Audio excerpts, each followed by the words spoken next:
মুম্বাইয়ের একটা ছোট গলিতে একটা চলে থাকতো গঙ্গু। বয়সে তার চেহারার চামড়া নিশ্চয়ই ঝুলে গেছে, কিন্তু চোখে এখনো সমুদ্রের গভীরতা। ছোটবেলা থেকেই লেখাপড়ার স্বপ্ন দেখেছিল সে, কিন্তু অবস্থার কারণে সে একটা মাছ বিক্রেতা হয়ে যায়। এই যে তাজা মাছ, কেউ নিয়ে নাও, আমার মাল খুব ভালো। ওরে গঙ্গা, আজকাল তো তুই বেশি পয়সা চাস রে। কালকে তো অর্ধেক দামে দিয়েছিলিস তুই। কি করব কাকু, দাম বেড়ে গেছে, আমিও তো বাঁচবো, পেট পালবো। জীবনও এই বাসি মাছের মতো হয়ে গেছে, কেউ জিজ্ঞাসাই করে না।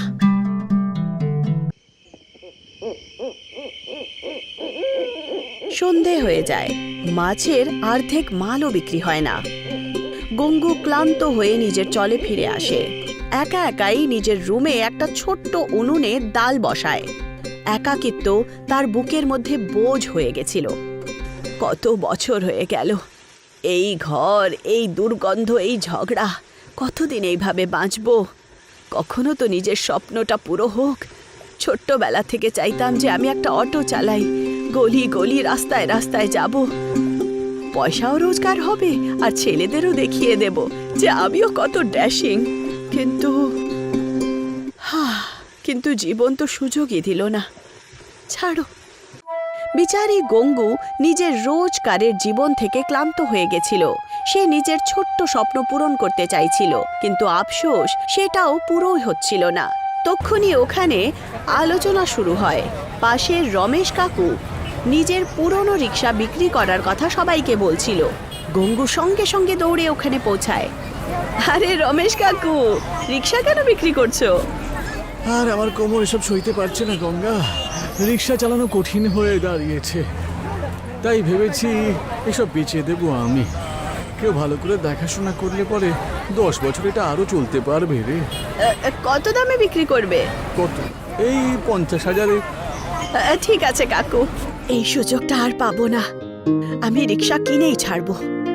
পরের দিন গঙ্গু রমেশ কাকুর থেকে রিক্সা কেনার জন্য কথা বলে, কিন্তু পয়সা কম হওয়ার কারণে সে কাকুর কাছে 4 মাসের সময় চেয়ে নেয়। কাকু রাজি হয়ে যান। এখন গঙ্গুর পরিশ্রম শুরু হয়। সকালে মাছ বিক্রি করে পয়সা রোজগার করত আর রিক্সা কেনার জন্য বাঁচাতো। 3 মাস কেটে যায়, কিন্তু মাসের সংঘর্ষের পরেও গঙ্গু এখনো পর্যন্ত শুধু 15,000-ই জমা করতে পেরেছে। এইসব আমার সাথে কি হচ্ছে? কি এমন ভুল করেছি যার কারণে আমার সাথে এই শাস্তি হচ্ছে? 50,000-ও জমা করতে পারছি না। আর আমার রিক্সার স্বপ্ন কিভাবে পূরণ হবে? প্রত্যেক দিন কাজ, ঝগড়া, রোদ, পরিশ্রম সব বেকার হয়ে যাচ্ছে। ওপর থেকে সময়ও তো কমছে। উফ, সত্যি কি আমি কখনো সফল হতে পারবো না? মনে হয় হতেই পারবো না। এটাই সত্যি। গঙ্গুর স্বপ্ন আরেকবার ভাঙতে চলেছিল। তক্ষুনি একদিন সকালে গঙ্গু মাছ ধরতে গেছিল। সমুদ্রের কিনারায় জাল ফেলার সময় সে দেখতে পায় যে জালে মাছের সাথে সাথে ছিপ আর শঙ্খও ছিল। ও খুলে দেখতে পায় যে তার মধ্যে একটা বড় চমকানো মুক্ত ছিল। এটা তো বিক্রি করতেই হবে। নমস্কার শেঠজি। এই যে গঙ্গা, আজকে হঠাৎ এখানে কেন? আসলে আমার টাকার দরকার, যার জন্য আমি কিছু বিক্রি করতে চাই। আচ্ছা ঠিক আছে, কই দেখাও কি বিক্রি করতে চাও? হ্যাঁ, এই যে মুক্ত, একদম নতুন আর চমকানো, আমি এটা বিক্রি করতে চাই। আরে তো খুবই সুন্দর মতি, আমি তোমাকে এর জন্য 50,000 দেব, চলবে তো? সত্যি 50,000? হ্যাঁ হ্যাঁ অবশ্যই। ঠিক আছে ঠিক আছে, দিয়ে দিন, চলবে।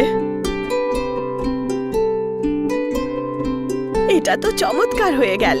অবশেষে গঙ্গু 50,000 নিয়ে আসে। সে রিক্সা কিনে নেয়, আর এখন তার কাছে চমকানো নতুন রিক্সা ছিল। সে পুরো শহরে ঘুরে বেড়াতো, মাছ বিক্রি করত। আহা, এখন আমি বেরিয়ে পড়লাম। রিক্সা কেনার পর গঙ্গু খুব খুশি ছিল।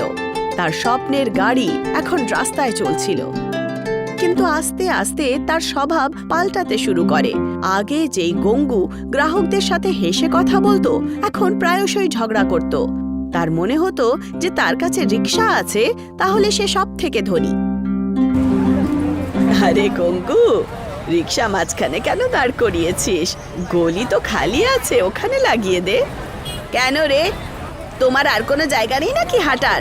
দেখো, এটা আমার রিক্সা, আমি যেখানে ইচ্ছে সেখানে দাঁড় করাবো। তোমার কাজ নয় এর মাঝখানে বলার, বুঝলে? যাও, অন্য রাস্তা দিয়ে যাও। এইটা কি কথা হলো? এত অহংকার ভালো না গঙ্গু। আহাহাহাহা, তোমাকে জিজ্ঞাসা করেছি আমি? না না, যাও এখান থেকে। আন্টি, আমার ঘুড়ি ফেসে গেছে, বার করে দাও।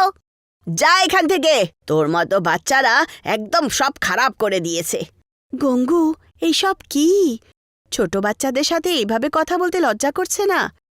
তুমি আমাকে কেন বলছো? বাচ্চাদের কি বুদ্ধি নেই নাকি?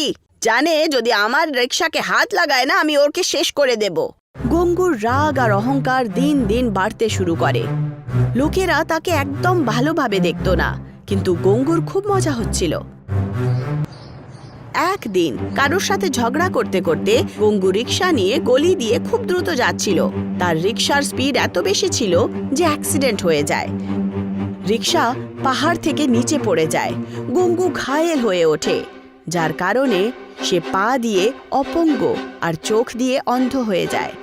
এখন তার কাছে রিক্সা চালানোর শক্তিও ছিল না, আর মাছ বিক্রি করার সাহারাও না। হে ভগবান, আমি কত বড় অন্যায় করেছি। আমার অহংকার আমার থেকে সব ছিনে নিয়েছে। লোকেরাও সাথে নেই, আর স্বাস্থ্যও না, আর স্বপ্নও না। এখন আমি কি করব? কি করব? না না, এরকম বললে কিচ্ছু হবে না। তোকে বাঁচতে হবে গঙ্গু, বাঁচতেই হবে। কিন্তু কিভাবে? কিভাবে? হ্যাঁ, জানি কিভাবে। গঙ্গুর কাছে এখনও ওই 15,000 টাকা ছিল, যেটা সে আগে থেকেই বাঁচিয়ে রেখেছিল। সে ভাবল পুরোপুরিভাবে হার মানার বদলে রিকশার মেরামত করে নেক। বুঝতে পেরেছিল যে সে নিজে তো চালাতে পারবে না, কিন্তু তারপরেও তার কাছে একটা ভালো প্ল্যান ছিল। সে সঙ্গে সঙ্গে মংলুকে বাড়িতে ডাকে। মংলু, এখন আমি রিকশা চালাতে পারবো না, কিন্তু তুই তো যুবক, তুই চালাতে পারবি।